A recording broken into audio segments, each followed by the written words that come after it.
welcome to Pointed Logic Tarot.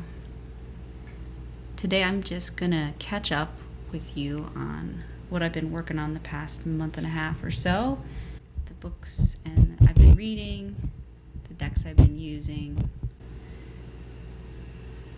the deck studies, and my journaling. It's gonna include some new to me decks, and stay tuned for a more in-depth book review of this. I'm almost finished with it, and it's, spoiler alert, really amazing. Let's start with the journals and planner. So if you go back a few videos, I have like a journal recap showing all the journals I've used in the past, and mentioned that I was wrapping up a journal with a few pages left and going to look into a new journaling setup. And so I ended up choosing a Mossery journal. This is the first time I've used something like this. It is a journal that uses inserts. So here's what it looks like. And the insert you just pull out of the pockets when you finish, and you can refill it. So that way I can use this again and again and again. You'll notice too, I also got it customized with the word spring. So I ended up purchasing 4 different covers, spring, summer, autumn, and winter, which you will see throughout the year. And I'll just switch out the cover and keep the insert until I fill it up, and then just put in a new insert and continue on. So I'm hoping it's a long-term journaling solution for me. Just because my bookshelf is filling up with older journals. I haven't decided if I'm going to just shred them or like how long I will keep them. They have a lot of like fun pictures and memorabilia, including things like tickets or cards pasted into them. So for now I'm keeping them on my shelf, but this way these inserts will take up a lot less space and I can just continue using the covers. So I have a few spreads or readings I've done in here so far. I'm doing a deck study with Magic Pantry Tarot and the Rustic Roots Lenormand, which we'll get to in a minute. It also had some interesting prompts. I haven't finished them, but there's like my values, my priorities. I'm tracking cards of the week. I have quite a few to fill in here, but I just wrote 52 weeks, and when I draw a card for the week, which I do most weeks, I put it in here. And I keep note of those in my planner because I put them at the top of the week. And then I also am noting what tarot decks I've used, which also needs a refresh. Books I've read, movies I've watched or rewatched, songs I've discovered. And then there was an interesting, like, do a self-portrait, like sketch a self-portrait or put in a picture and describe yourself. And instead I decided to do a Celtic cross. These are the prompts for each card. That is sort of like a portrait or a snapshot of myself right now. And then answered that here and here. And then I just have like a fun little pen test. So yeah, that's what we've got so far in this. I'm really excited about it. It's really nice paper. The other thing that's really cool about this is they sell different kinds of inserts. So you can get sketchbook paper, you can get lined blank, you can get a planner that has planner, like I think it's a weekly, but I'd have to go back and look. So I can play around with it and keep using these covers.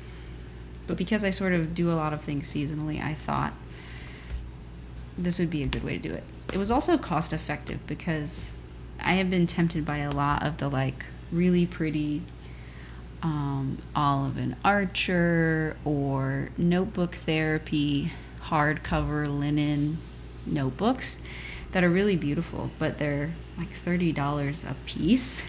And these covers were $12 a piece. And then the inserts, depending on which kind you got, were different range of costs. So you buy one insert and then you can be flexible with the covers. So that was really exciting. So I've just started that in March, and it's now April. And then I've been busy with my planner.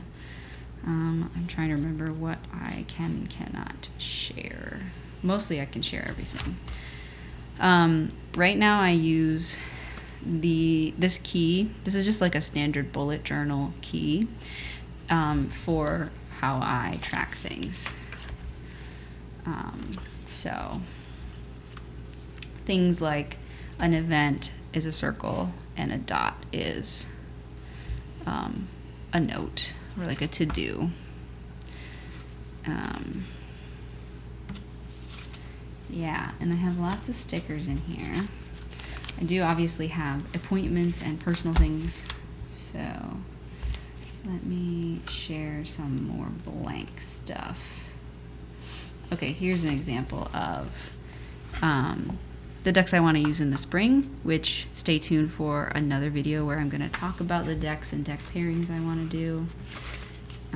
I do a card of the week and then also a card per quarter that's an oracle card. Okay, and then I'm gonna plant these things on Beltane, and then there's like always a nice little blurb for each Sabbath in here. I fill these out with main appointments and events, and I try and mark each Sabbath, which are also noted in here. I don't actually have to mark it if you don't want to. So yeah, it's been really nice to use. Shout out Sarah at Tangy Tarot sent me this very adorable sticker. And then I have some things in the back like garden projects, house repairs, videos I want to film, baby things. In the previous video I was trying out the habit tracker, and I tried tracking exercise, which was kind of meh. It's way easier for me to just set an alarm that just goes off daily. Then I was trying to track tarot, like cards I pulled in a day that recurred, and it was too much tracking. So I actually removed some of those extra habit tracker pages.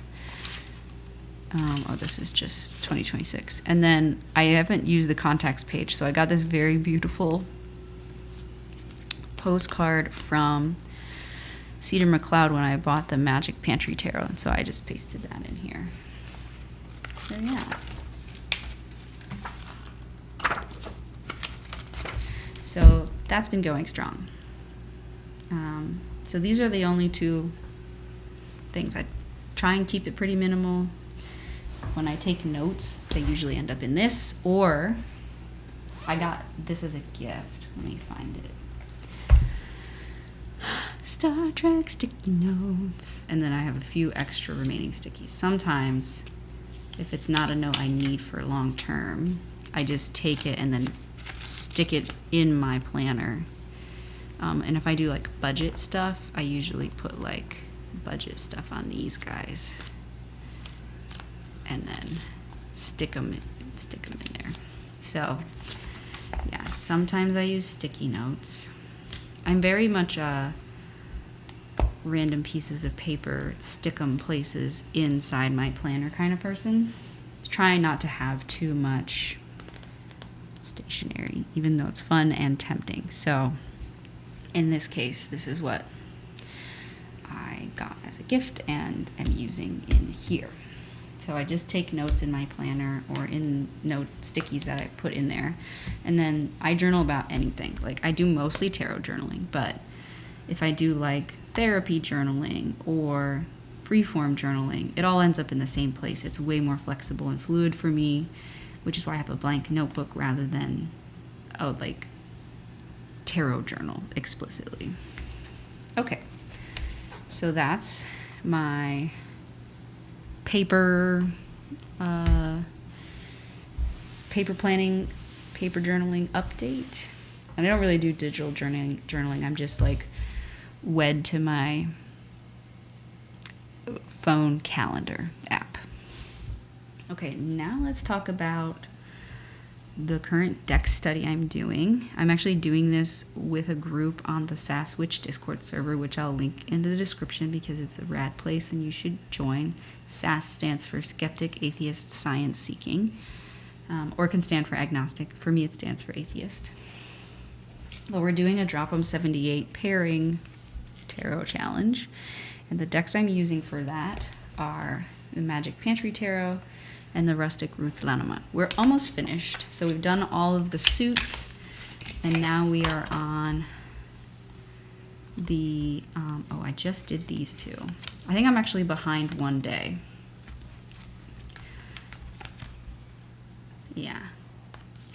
So I have it in order, and you just draw one of these cards intentionally. I think we're on the Chariot, and I'm behind one day. I need to do the Lovers tonight too. And then you shuffle and draw from your second deck of choice. Some people are doing 2 tarot, some people are doing a tarot and oracle. I decided to do Lenormand because I've been really wanting to learn the system.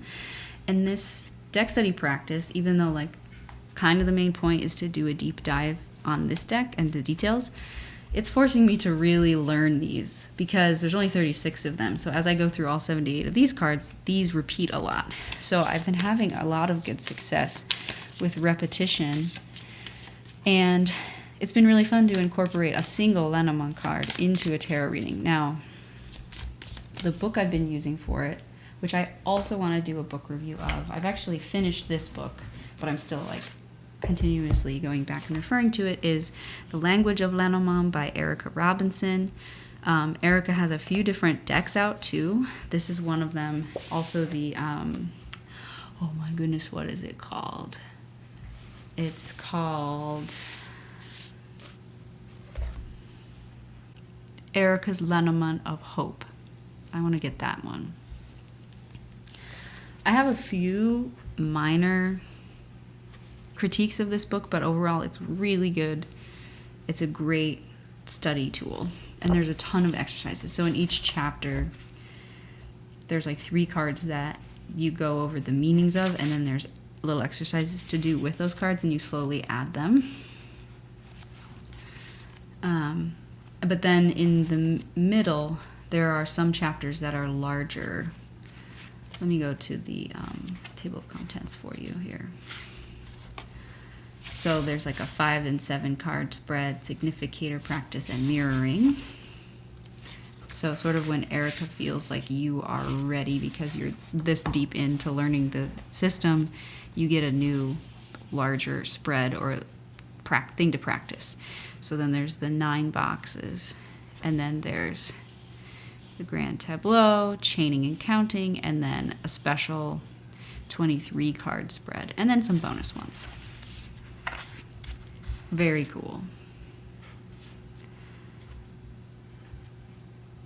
And the only thing I haven't sat down to really do is a Grand Tableau. I'm struggling to decide if I prefer, oops, sorry, bumped the camera. If I prefer this layout, the 8x8 plus 4, which I really was feeling like was my layout, or the 9x4. Oh no, what is this? 8x4 plus 4. Yeah. 8x4 plus 4, or the 9x4, which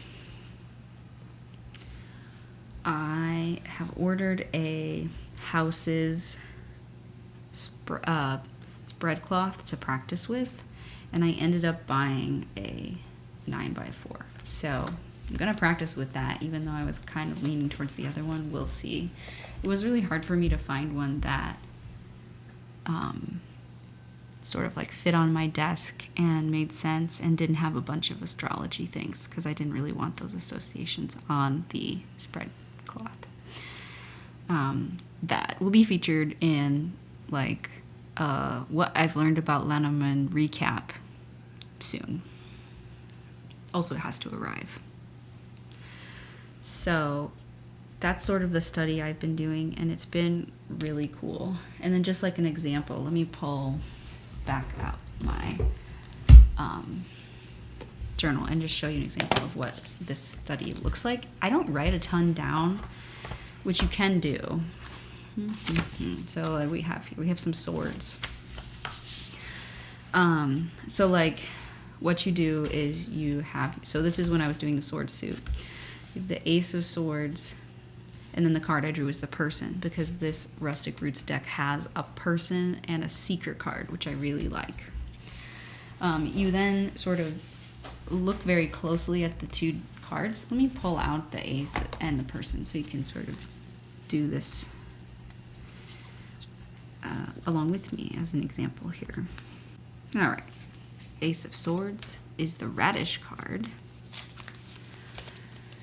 And then the person card. And it's the person and seeker are not numbered cards in this deck, but you can use them to replace cards 28 and 29 if you would like. Or I guess you could keep all four in and see how it reads that way. It's literally the last card. Okay. So what I did was first you compare similarities to the two. So I compared the outstretched hands, a hand holding something. There's some reds in here. There's also speckling, which there's speckling on every card in this one, but it was interesting to see it on this card. Then you sort of talk about the differences, like this is depicting a person versus just a hand, and there's mountains in the background. The colors, this hand's wearing a ring, these ones are wearing gloves. There's no face. And then I would do an interpretation of the two. And my interpretation here is a person in your life brings you inspiration, clarity, or new ideas. So that's like the simplest thing. But then what I was doing first, before I got through all the cards, was I would read the entry on the card that I would pull. Which obviously this doesn't have a person card, but it does talk about like gender neutral alternatives or how to read the man and woman cards differently. And then the other thing I would do is in this book, 78 Acts of Liberation. This one's by Lane Smith. And they have a huge section in the front on like the history, the foundations of tarot, understand like power structures. And then it's numerological in a way that kind of messes with my brain. Like, I like reading things numerologically, but beyond 1 through 10, right? I struggle with like the way that the majors are interpreted in here personally, because reduction in actual math is different than like how people reduce in numerology. It's not really reducing. So that throws me off, and more so I have to fish around to figure out where the majors are in this book, but it's easy for the minors. The 5s are all together, the 4s are all together. So I would go to the aces, and then I would read the entry for, in this case, the Ace of Swords.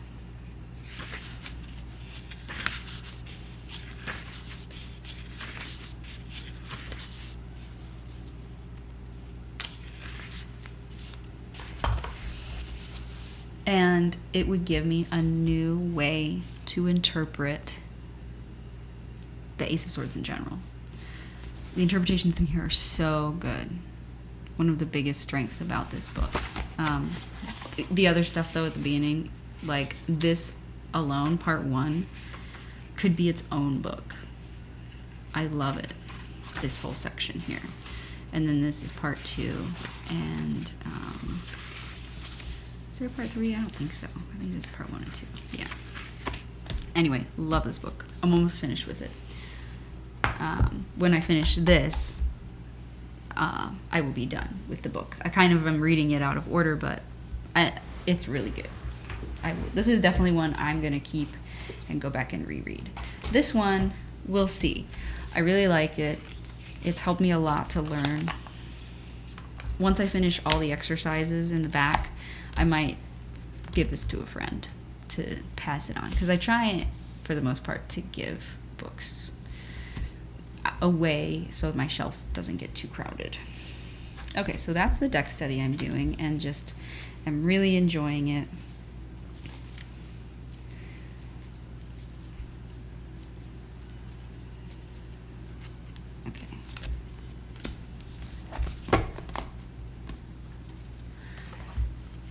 Okay, and then the last thing for this video I wanted to talk about was just the new decks to me that I have recently acquired.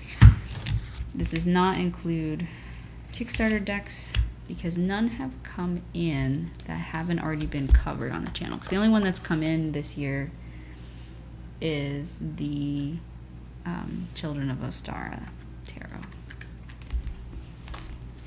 So, in the past couple of months, I have purchased 3 decks. One I got new on sale, one I got used, and one was a print-on-demand deck I bought new. So, let's see here. Also, shout out, I really love these little gentle tarot pouches. This is what I'm using for my deck study. So it fits everybody nicely in here. It doesn't fit the big books, but it fits the guidebook for this deck, pens, pencils, whatever else I might need if I wanted to put a spread cloth in here. So I really like that. So my deck study is nice and compact and just sits on top of the books, and then it can travel around with me depending on where I want to sit and do those readings. So here's the new decks. Very large to very tiny. We'll start with this one because I already have a flip through on the channel of this, and I'll be very brief here. This is the one I bought new. I bought it through Llewellyn's website on their spring equinox sale. It's a Lo Scarabeo deck. It's the really fancy museum-like edition of the Visconti di Madrone Tarot. Has a really cool book with a lot of history in it. I've already read this. Like, I just gobbled this up. And then there's a big space-wasting box. And then the cards. So I already have a full flip through and my sort of like observations. Although I flipped through it and made comments without having read this first. So a lot of them there's a lot of me rolling my eyes at myself as I edited that video, because I didn't know stuff. But that's okay. We all learn. It's a really pretty deck. It's fun to just have a piece of history like this. It's a nice swishy matte cardstock, and I'm going to use it in Marseille for May, which that brings us to the next deck. My first and only Marseille deck that I have purchased. So this is not a Marseille, right? It's a historic Italian tarot. But it's a pip deck, so I will be using it in May. But yeah, so I bought this used. This is the New Choice Tarot de Marseille. This is by Rosario Salerno. I considered purchasing this deck so many times. Like, it came out in edition 1, and then it came out edition 2, and I let it pass me by both times. I have some reservations about this deck, but I kept coming back to it, and then when I discovered it was out of print and was kicking myself, I saw one pop up for a really good price on eBay, and I pounced on it. The art is stunning. My favorite thing about this deck is actually the pips and the art in general. There are flowers that are unique to each pip card, and the meaning of the flower is associated with the meaning of the card, and they're all explained in this cute little white book. The people are all very beautiful, so it's fun to look at. I love the really big blocky lines, sort of like drawing on the outline of all the folks. But the reason I like this deck so much is that all of the characters, if you take a classic historic Marseille, and there's a specific one I think that the creator based this off of. I don't know if they did it based on Conver or a different one. I'm going to go back and look because Martin from Martin's Musings talked about it. I'm going to go back to his video. I'll link it below and also put on the screen which Marseille. You can compare it one to one. But all the folks are positioned in the correct way. The color schemes, even though it's more color than the like very limited color palette, they're still like specific. The people's heads are turned the way these are all very specifically accurate, just with the addition of the flowers. But it's like really cool because if you want to learn Marseille positionality, Marseille color meanings, you can still get that out of this deck. But it's also beautiful because I haven't found a historic one that I've liked that much. This one I added to my wish list when Kelly Bear did that So You Think Marseille Decks Are Ugly Marseille Thirst Trap video, which I highly recommend if you're trying to find a Marseille that you're struggling with the historic like classic art, which is goofy because I have other decks where the people are drawn all sorts of wonky from like the 1600s, and I like those, but I haven't enjoyed the woodblock Marseille and haven't like bit the bullet and purchased it. But because I've been getting more comfortable with pips, I'm like, all right, it's time for me to sit down and properly learn Marseille. So let's talk about the reservations I have for this deck. There are only 2 and or maybe 3 people of color represented in this deck. I don't know if there's even any disabilities represented. I felt like I saw maybe one, but I'm not remembering now. For it being a modern deck, I was really surprised and disappointed that like it's pretty much all white people. And then I felt some type of way, not with this one, but with the way the other 2 people were depicted. Would love thoughts in the comments from folks on like if you view them as problematic. Like it's problematic straight up that so here's one of them, the strength card. The clothing in this deck is supposed to sort of represent the queer underground party scene in Berlin. So it's very specific, and they're all very fashion forward. But like, I feel like there's a lot of decks where it's all white people and then like one black person in the strength card. Maybe I am being like way off base there. But it gives me vibes when that happens, that just like with the chariot is the only person in a wheelchair or something like that. I feel that same way with this. And then the other one is the hermit card. And they're just like vaguely... I've seen it, so I watched several flip throughs while I was trying to decide. And this is why I initially decided not to buy the deck. And then when it went out of print, I was like, man, I really love those pips and wanted to learn Marseille with it. And so then I found it used and got it anyway. But, all right, come on, Hermit. There it is. Okay, so I've seen a lot of flip throughs and like listened to folks describe this one. It is vague. Some people have described this person as like potentially Middle Eastern or potentially like Southeast Asian, or even I heard someone describe them as Aboriginal. I've heard people call it this a shaman, and I'm just like, I don't know the intention behind this by the artist, but it just feels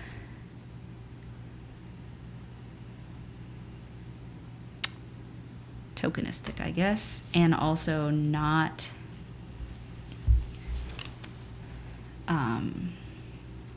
honoring something in particular. like when I think about the, for example, the Children of Litha Tarot, which it has, I think, there's not a ton of humans in that deck. It's mostly animals. But in the courts, each suit is sort of representing a different culture. Some of them are more than one culture, I think.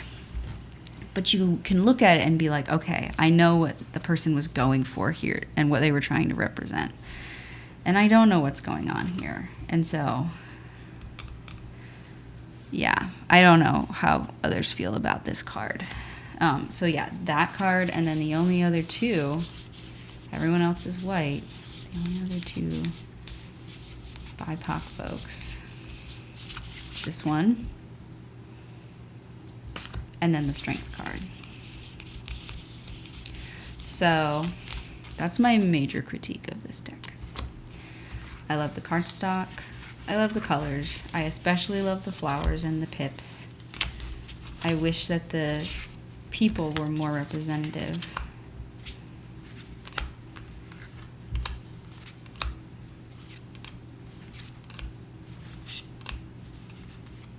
But the art is really fun, and I really, like the art style for Marseille. The other Marseille on my list is The Gay Marseille by Charlie Claire Burgess. Their book, well, one of, I think, their book's Radical Tarot, I think it's called, is also on my list to read.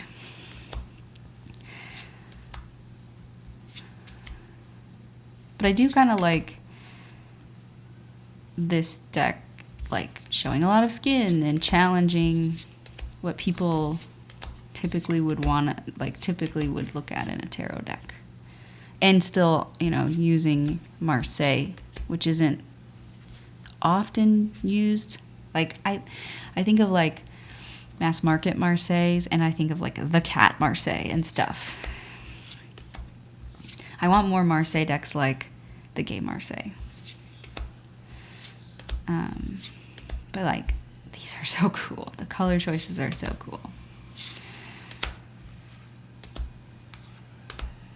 Another Marseille deck I'll put up on the screen and link below that I recommend, and again, I don't have it, is the Marseille Prendre Vie by Auntie K. That one is probably the best as far as like representation and the interpretations written with like liberation in mind. So this is my first Marseille deck, and what I'm gonna start with, I'm really excited to learn the pip interpretations of it. I'm probably not going to do a flip through because it is out of print. If you want to see one, again, I'll link Martin's down below. Okay, and then the last deck I'm going to talk about is by Tarot Tube's Kelly Fitzgerald from the Truth and Story. Tarot the Truth and Story? Just Truth and Story. Also, I will link down below. This she has on Make Playing Cards. This is the Story in Color Lenormand, which I should have put back in order for you. And I highly recommend, if folks get like a lot of print-on-demand decks, instead of purchasing a box from Make Playing Cards or wherever you get it from, or, I mean, if you like bags, go for bags, but I like all of them in boxes because then they're neatly in a row on my shelf. I bought from a craft store a bunch of like, I have little tiny ones, and then you've seen in some of my other videos like bigger ones, just little craft cardboard boxes for like gift boxes. This is like a jewelry thing you could sell because I wanted one for really little tiny cards, but I have some other bigger ones. And then they come flat, and you just fold one up as you need it. And then I use my little photo printer to stick a label on it. Okay, I should have put this in order, but it's out of order because I've been using it. I bought the super itty bitty mini one, which I'm really excited about because, again, I want to learn the Grand Tableau, and the Rustic Roots deck is a little bit too big. This one, oh, sorry for the glare, you can easily fit the full spread.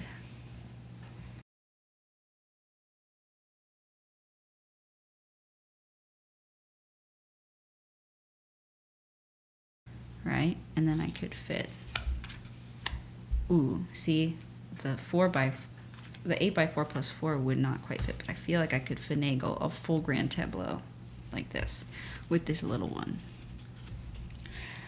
Let's pull a standard tarot card so you can just see the deck size. Ooh, and I also have these. I have some other cards sitting next to me for another video I want to make.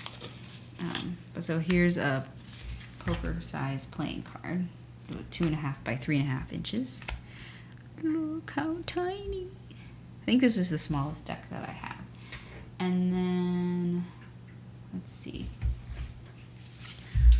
Here's a card from the Spark and Pen Tarot.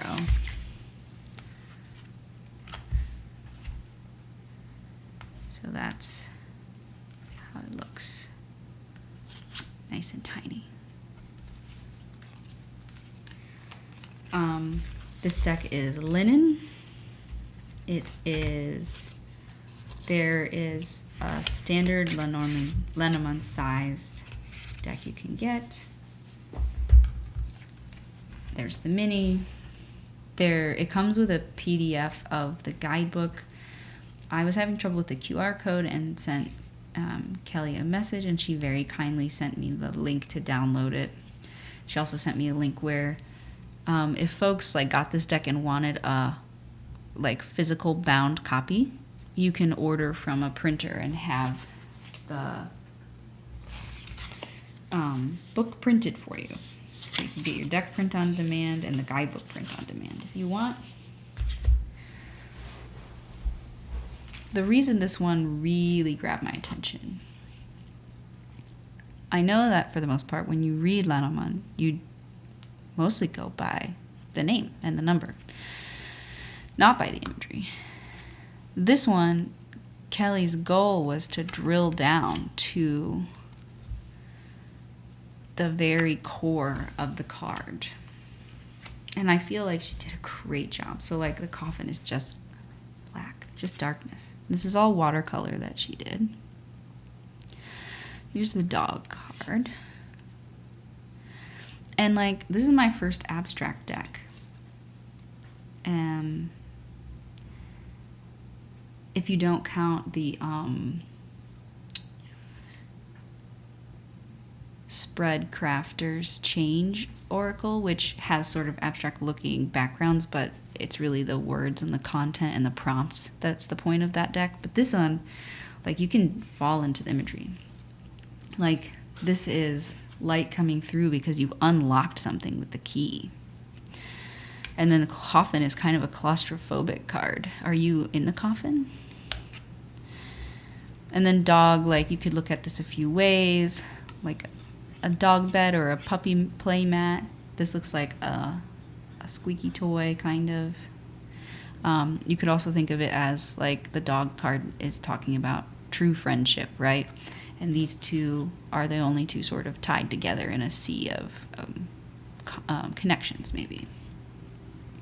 House, when I look at this, I immediately think of, like, a fire in the hearth.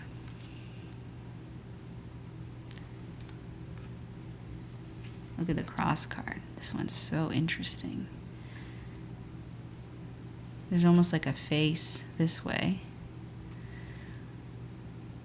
And it just looks like oil washing up on shore or something. Or like you can just sort of feel the heavy weight of this dark color on top of the lighter. Another thing I really like about this deck is rather than a man-woman card, which when I was looking through Lenormand decks to sort of come up with my second one, right, to that I wanted small. I had a hard time finding ones where I was excited about the 28 and 29 cards. Kelly has done the querent and the significant.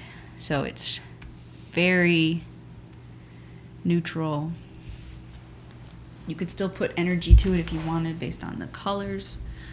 But it's really like the seeker, the person with the query, and someone they're connected to. Which, again, it's just so flexible. There's some decks that are like, it calls it the feminine and the masculine. There's even one that I've seen that has feminine, masculine, non-binary. But I don't like reading energies as something explicitly feminine or masculine. That's something I struggle with as far as gender stereotypes go. So having something even more neutral, querent, and significant is really nice. I also love if, so for example, the Green Glyphs Lenormand by Prisma Visions by James R. Eads. I was tempted by that one because it has a bunch of just different person cards. They just all say person, and then they look different, and you could just pick a couple that you resonate with, or you like let your querent choose. Tree, you can see a tree. This makes me think of a specific tree that I always looked for and loved seeing on my way to my grandpa's house as a kid. It was this big oak that was just like, its branches were wide and pressed up against the entire rest of the forest behind it, like it was pushing its way out. That's what that makes me think of. Here's clover. Whip, you have like these repetitive lines. Stars. Snake, you have sort of winding. The scythe, you have a cut. You also, though, could look at this, because it's golden, you could look at this as like wheat stalks or something, or like a field with a path. Like, again, it's abstract. Letter, to me, looks like an ink spot. Birds, again, very abstract, but it looks like birds in flight. Ship looks like the sea, and maybe you're like expecting this ship to come out of the fog here. The tower. This almost makes me think of a kelp forest. The child is one that's more challenging for me because I'm pregnant right now. It actually makes me think of like an ovum or like you know, like the start or potential of life and the potential possibilities. It gives me that vibe. Or a seed. Just like the very beginning of something. Mountain. This looks like either it could be topographic or like satellite imagery above, looking top down. Or maybe this is somebody, you're on your hike and this is the scree slope you're faced with that you have to climb up to continue on. Bear, I actually do feel like I see a bear here. Like this is their head, their muzzle, their body against like just the woods and like as somebody who, I live where there are a lot of bears, they are really good at blending in even though they're such enormous animals. Rider, this one almost makes me feel like in flight rather than on horseback or something. It's very like bright, good for a number one. Feels very AC. Bouquet, very pretty. The path, that one's pretty explicitly a crossroads. Clouds, we have shadowy and light if you read it that way. Ring, to me this makes me think of like the bi pride flag, which is kind of funny. I actually have a pan pride flag rings on, so I like that. But I think this is the ring itself here. Garden. This one also to me looks like satellite imagery, like above top-down view of a garden with like a pond here, and maybe woodsy area, like almost like a botanical garden, and then more meadowy areas here. The anchor is a more challenging one for me. Like, what am I looking at here? I have to do more thinking on this one. Mice. Looks like they chewed a hole through this paper, or maybe left their nasty little footprints. Even, I don't know if you've ever dealt with this, but you can shine a UV light on and find like urine stains from rodents or even cats or whatever when you're cleaning a messy, like a dirty basement or something. That kind of looks like that. It's funny. This is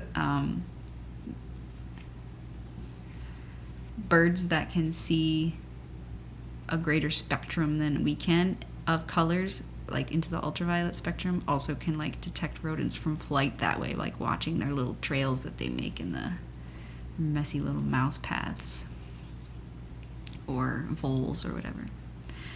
The stork looks like to me a big wave.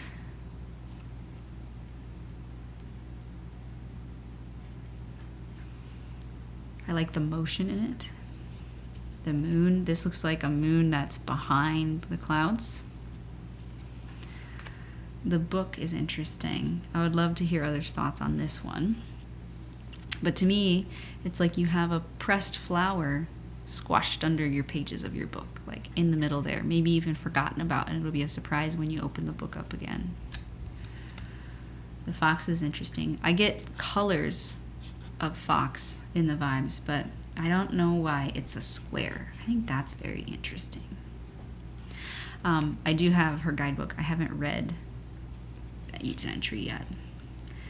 Lily. This one is cool and kind of special to me because it looks like lily pads, which are water lilies and my like preferred and special favorite.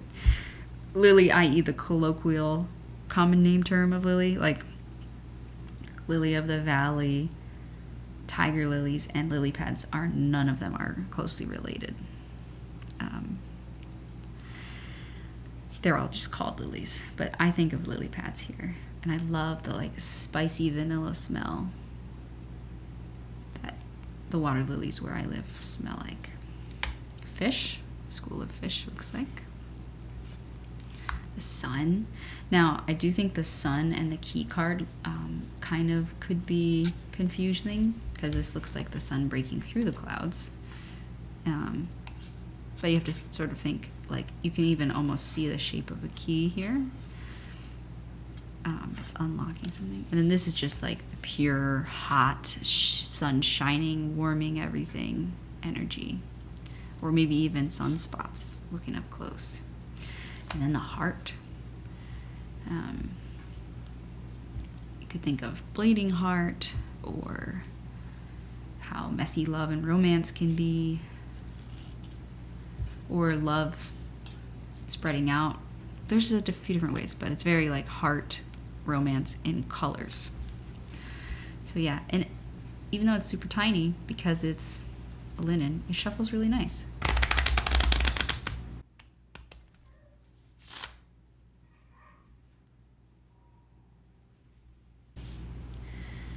But you cannot do really large spreads with it. And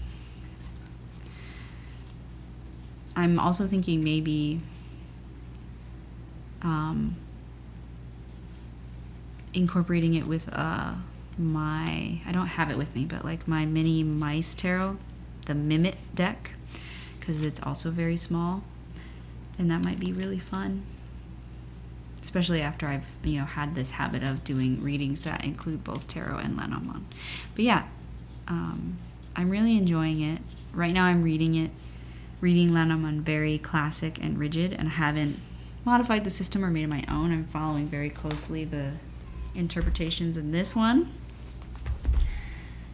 But yeah, I hope you enjoyed this quick little catch up of what I've been reading, studying, and the new decks that I brought in to explore. Thanks for watching, and take care.